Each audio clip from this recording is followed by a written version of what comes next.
Cricket மேட்சுக்கு வணக்கம். India versus Bangladesh champions டிராஃபியோட இந்தியாவுடைய முதல் கேம் நடந்து முடிஞ்சது. செம்மையான ஒரு வெற்றிங்க.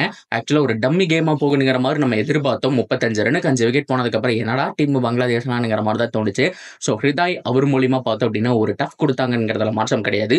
ஸோ ஓவராலா கம்ஃபர்டபுளா இந்தியா ஜெயிச்சாங்க. இதுக்கு நடுவில் ருத்ராஜ் கைக்வாட எல்லாருமே போட்டு திட்டுறக்கான ரீசன் என்ன, அவரை எதுக்கியா இழுக்கிறீங்க அப்படிங்கிற மாதிரி சோசியல் மீடியாவில் கேட்டுட்டு இருக்காங்க. முதல்ல கில் வர்சஸ் ருத்ராஜ் இந்த கம்பேரிசன் சரியா என்ன ஏது அப்படிங்கறத கம்ப்ளீட்டா பார்க்கலாமா? அதுக்கு முன்னாடி ஃபர்ஸ்ட் டைம் சேனலுக்கு வரீங்கன்னா மறக்காம சப்ஸ்கிரைப் பண்ணி சப்போர்ட் பண்ணுங்க. அப்பதான் அப்டேட் எல்லாமே உங்களுக்கு வந்து சேரும். சரி வாங்க வீடியோக்குள்ள போவோம். ஸோ நேற்று அபுதாபியில் நடந்த மேட்ச்சில் இந்தியா வர்சஸ் பங்களாதேஷ் நடந்தது. ஸோ பங்களாதேஷை பொறுத்த வரைக்கும் நாங்கள் டாஸ் வின் பண்ணி பேட்டிங் பண்ணுறோம் அப்படிங்கிற மாதிரி ஒத்துக்கிட்டாங்க. ஸோ அவங்களுடைய top order full and full collapse பண்ணிட்டாங்க இந்தியன் டீம். ஏன்னா ஒரு பவுலிங் பர்ஃபார்மன்ஸ் ஹர்ஷித் ராணா வந்துட்டு 2 விக்கெட் எடுத்தாரு. சம்மி எப்பா இன்ஜுரியிலேருந்து வந்து போடுற மாதிரியாப்பா போடுற அப்படிங்கிற மாதிரி செம்மையாக போட்டார். ஆனால் அவர்கிட்ட கொஞ்சம் இந்த பேஸ் வேரியேஷன் அது மட்டும் இல்லாமல் அவருடைய ஆக்சுவல் ஃபாஸ்ட்டு இது எல்லாமே கம்மியாக இருந்தாலுமே கூட செம்மையாக இருந்ததுங்க. லைன் அண்ட் லென்த் பர்ஃபெக்டாக போட்டார். 5 விக்கெட்டுக்கு வெல் டிசர்வ் ஆன ஒரு பிளேயருங்கிறதுல மாற்றம் கிடையாது. ஸோ டாப் ஆர்டர்ல 3 விக்கெட் 4 விக்கெட் போயிருச்சா, 35 ரனுக்கு 5 விக்கெட் விட்டுட்டாங்க. ஆக்சுவலா அந்த இடத்துல தான் அக்சர் பட்டேலோட ஒரு ஹேட்ரிக்கை மிஸ் பண்ணாரு ரோஹித் சர்மா. அவரே கொஞ்சம் டென்ஷன் ஆயிட்டாருங்க. ஸோ வேணும்னு யாரும் விடுறது கிடையாது. ஸோ சம்டைம்ஸ் இந்த மாதிரி நடக்கிறது தான். ஸோ ஈஸி கேட்சா அவர் விட்டுட்டாரு. ஸோ அது மட்டும் இல்லாமல் அவனோட ஹேட்ரிக் போச்சு அப்படிங்கிற மாதிரி வருத்தப்பட்டாரு. ஸோ எனிவே அது கொஞ்சம் காஸ்ட்லி மிஸ் இருந்தது அப்படிங்கிற மாதிரி தான் நான் சொல்லுவேன். ஸோ ஆல்ரெடி நான் சொன்ன மாதிரி அலியோட கேட்ச் அப்படிங்கிறது ரொம்ப காஸ்ட்லி மிஸ் இருந்தது. ஸோ 68 அவர் அடிச்சாரு. அது காஸ்ட்லி அப்படின்னு கேட்டா அதுக்கு பின்னாடி ஹிருதாய் ஒரு செம்மையான ஒரு செஞ்சுரி. ஸோ காலில் இன்ஜுரி, ஸோ அதோட அவர் அடிச்சாருங்கிறத மாற்றம் கிடையாது. ஏன் காஸ்ட்லி அப்படின்னா 35-36க்கு 5 விக்கெட் போயிடுச்சு. ஸோ அங்கிருந்து ஒரு 70க்குள்ள ஆல் அவுட் ஆக வேண்டிய பங்களாதேஷ் டீமை 228 அப்படிங்கிற ஹியூஜ் டோட்டலுக்கு கொண்டு போனது உண்மையாலுமே இவங்க 2 பேருடைய பார்ட்னர்ஷிப் தான். ஸோ அதில் அலியுடைய கான்ட்ரிபியூஷனும் கொஞ்சம் இருக்கு. ஸோ அது போக ஹிருதாய் அவருடைய கான்ட்ரிபியூஷனும் இருக்கு. ஸோ இவங்க 2 பேரும் சேர்ந்து தான் எடுத்துட்டு போனாங்க. 228 ஹியூஜ் டோட்டலாப்பா அப்படின்னு நீ கேட்டீங்கன்னா 35க்கு 5ல இருந்து 228க்கு ஆல் அவுட் அப்படிங்கிற ஒரு ஸ்டேஜ் வரைக்கும் கொண்டு போயிருக்கிறது உண்மையாலுமே பெரிய விஷயம் அப்படிங்கிற மாதிரி தான் நான் சொல்லுவேன். ஸோ டீசென்டான டோட்டல் இந்தியன் டீமுக்கு. ஸோ டூ ஆர் டை டோட்டல்னு சொல்லலாம். ஏன்னா இந்த மாதிரியான டோட்டல் அடிப்பாங்க, இல்லைன்னா சீக்கிரமாகவே ஆல் அவுட் ஆயிடுவாங்க.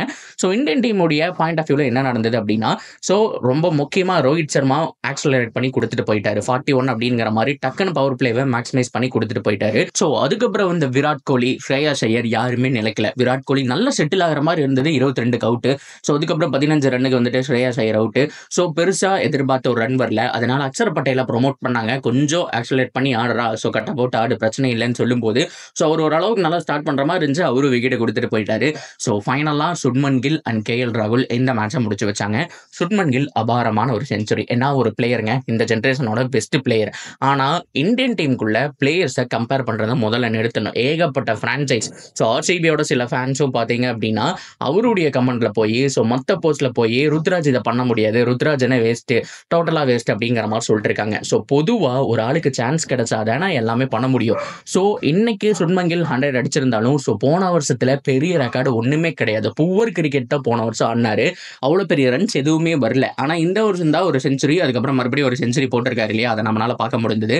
இதுலேருந்து என்ன தெரியுது அப்படின்னா தொடர்ந்து சான்ஸ் அவருக்கு கிடைச்சிருக்கு, ப்ரூவ் பண்ணியிருக்காரு. இதுக்கு முன்னாடி கில்லுடைய ஸ்டாச்சு ருத்ராஜுடைய ஸ்டாச்சு ஒரே மாதிரி தான் இருந்துச்சு. இன்ஃபேக்ட் ருத்ராஜ் மேலே இருந்தார். அவருக்கு சுத்தமாக சான்ஸே கிடைக்கல. சான்ஸே கிடைக்காத ஆளை போய் எதுக்கு திட்டணும்? ஸோ உண்மையாலுமே இது ஒரு பிரான்சைஸ் மூலியமா பார்க்காம இந்தியன் டீமோட ஃபேனா இருந்து பார்த்தீங்கன்னா வேஸ்டான ஒரு விஷயம் தான். ஸோ நம்ம பையன் சாய் சுதர்சனுக்கு சான்ஸ் கிடைக்கல, ரஜத் பட்டிதார் நல்லா ஆடிட்டு இருக்காரு, மிடில் ஆர்டர் பேட்ஸ்மேன் சான்ஸ் கிடைக்கல. அவங்ககிட்ட எல்லாம் போய் இவன் வேஸ்ட், இவனோட அவர் பெட்டர் அப்படிங்கிற மாதிரி சொல்லிட்டு இருக்க முடியுமா? ருத்ராஜை மட்டும் தாக்குறது இந்த பிரான்சைஸ் கிரிக்கெட்னால வந்தது அப்படின்னு தான் நான் சொல்லுவேன். ஸோ இது IPL கிடையாது, IPLக்கு இன்னும் டைம் இருக்கு. அப்போ இந்த அடிதடி சண்டை இதெல்லாம் வச்சுக்கலாம். இன்டர்நேஷனல் கிரிக்கெட் போயிட்டு இருக்கு. ருத்ராஜுக்கு சான்ஸே கிடைக்கல. சான்ஸ் கிடைச்சு ஒரு வருஷம் கழிச்சு கண்டினியூவா மறுபடியும் சான்ஸ் கிடைச்சதா கில் ப்ரூவ் பண்ணியிருக்காரு. ஒரே சான்ஸ்ல அவரும் ப்ரூவ் பண்ணல. ஸோ அப்படி இருக்கும்போது தனி நபரை தாக்குறது உண்மையாலுமே ஒரு தப்பான ஒரு விஷயம் அப்படின்னு தான் சொல்லுவேன். ஸோ RCB ஃபேனாக இருந்தாலும் சரி, CSK ஃபேனாக இருந்தாலும் சரி, மும்பையாக இருந்தாலும் சரி, இப்போ எல்லாருமே இந்தியாவுக்கு சப்போர்ட் பண்ண வேண்டிய டைம்.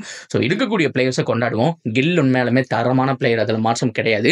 ஸோ அவர் பெஸ்ட்டாக பண்ணாரு அப்படிங்கிற மாதிரி பாராட்டுவோம். ஆனால் அடுத்தவங்களோட கமெண்ட் செக்ஷனில் போய் திட்டக்கூடிய விஷயம், ஸோ இது எல்லாமே ரீசெண்ட் டைம்ல நிறைய இருந்திருக்கு. ஸோ நிறைய விராட் ஃபேன்ஸ், ஒரு சில விராட் ஃபேன்ஸ், நிறைய சொல்ல ட்ரூவா இருக்கக்கூடிய ஆட்கள் வந்து இருந்துட்டு தான் இருக்காங்க. ஒரு சில விராட் ஃபேன்ஸ் கூட நம்மளால பார்க்க முடிஞ்சுச்சு. ஸோ இப்போ வந்துட்டு ஹிமான்ஸ் விக்கெட் எடுத்தார் இல்லையா? ஸோ அவருடைய கமெண்ட்ல போய் எல்லாருமே நீ என்ன பெரிய ஆளா, விராட் கோலிவை விக்கெட் எடுத்துட்டேன்னா பெருசா சீன் போடுவியா அப்படிங்கிற மாதிரிலாம் அவரை திட்டிட்டு இருந்தாங்க. டிராவிஸ் ஹெட்டோட ஒய்ஃபை இந்தியன் ஃபேன்ஸ் திட்டிட்டு இருந்தாங்க. ஸோ இந்த மாதிரி ஏகப்பட்ட விஷயங்கள் சோசியல் மீடியால போயிட்டு இருக்கு. இது எல்லாமே அவாய்ட் பண்ணணும். ஸோ ஹெல்த்தியான கிரிக்கெட்டை நம்ம சப்போர்ட் பண்ணுவோம் அப்படிங்கிறத என்னுடைய கருத்து. ஸோ அதனால தான் இந்த ஒரு வீடியோவில் முக்கியமாக இந்த ஒரு விஷயத்தை நான் சொல்லணும் அப்படிங்கிற மாதிரி ஆரம்பித்தேன். ஸோ நிறைய பேர் கேட்டிருந்தாங்க அந்த ஒரு விஷயத்தை, ப்ரோ பார்த்தீங்களா சான்ஸ் கிடைச்சது செமையாக பண்ணிட்டாருன்னு சொல்லிட்டு. சுன்மங்கில் செமையாக பண்ணாரு, அவரை பாராட்டணும், இன்னும் சப்போர்ட் பண்ணணும், இந்த சீரீஸ் ஃபுல்லாக நல்லா போகணுங்கிறது நல்ல விஷயம் தான். ஸோ இன்னொரு பிளேயரை உண்மையாலுமே திட்டுறது நல்ல விஷயம் இல்லை அப்படிங்கிற மாதிரி நான் இந்த ஒரு வீடியோ முடிச்சுக்கிறேன். ஸோ இனிமே இந்தியன் டீமை பொறுத்த வரைக்கும் இன்னும் 2 குரூப் மேட்சஸ் அப்படிங்கிறது இருக்கு. அடுத்த மேட்ச் மிக முக்கியமான மேட்ச், வீடியோ வந்துகிட்டே இருக்கு. பாகிஸ்தான் கூட ரைவல்ரி மேட்ச், அது முடிஞ்சதுக்கு அப்புறம் நியூசிலாந்து கூட. ஸோ இது முடிஞ்சதுக்கு அப்புறம் டாப் ஆஃப் த டேபிள்ல யார் 2 பேர் இருக்காங்களோ செமிஃபைனலுக்கு குவாலிஃபை ஆயிடுவாங்க. ஸோ அதே மாதிரி அந்த பக்கம் ஆஸ்திரேலியா, இங்கிலாந்து, ஆப்கானிஸ்தான், சவுத் ஆப்பிரிக்கான் இருக்காங்க இல்லையா? ஸோ அவங்க எல்லாமே அடிச்சு முடிச்சு டாப் 2 குவாலிஃபை ஆவாங்க. ஸோ 2 பேரும் செமிஃபைனல் ஆயிடி ஃபைனல் போறதா கணக்கு. ஸோ இப்போ ஆல்ரெடி இந்தியன் டீம் இருக்கிற ஃபார்முக்கு கண்டிப்பா அட்லீஸ்ட் செமிஃபைனல் ஃபைனல் போறதுக்கான சான்ஸ் இருக்குங்கிற மாதிரி நான் நினைக்கிறேன். ஸோ இந்தியா தான் சாம்பியன்ஸ் வார சொல்ல முடியும். பொறுத்திருந்து பார்ப்போம் இங்கிலாந்து ஆஸ்திரேலியாவில் எப்படி விளையாடுறாங்கன்னு சொல்லிட்டு. ஸோ அதுக்கு தகுந்த மாதிரி டிசைட் பண்ணுவோம். ஸோ உங்களுடைய கருத்துக்கள் என்ன? இந்த மாதிரியான கான்ட்ரவர்சிஸ் பத்தி என்ன நினைக்கிறீங்க? ஸோ ஐபிஎல்லையும் இன்டர்நேஷனல் கிரிக்கெட்டையும் லிங்க் பண்றதை பத்தி நீங்க என்ன நினைக்கிறீங்க அப்படிங்கிறதையும் தாராளமாக கமெண்ட்ல சொல்லுங்க. அண்ட் தொடர்ந்து அப்படியே இருக்கு சேனலோட இணைஞ்சிருங்க. மறக்காம சப்ஸ்கிரைப் பண்ணி சப்போர்ட் பண்ணுங்க.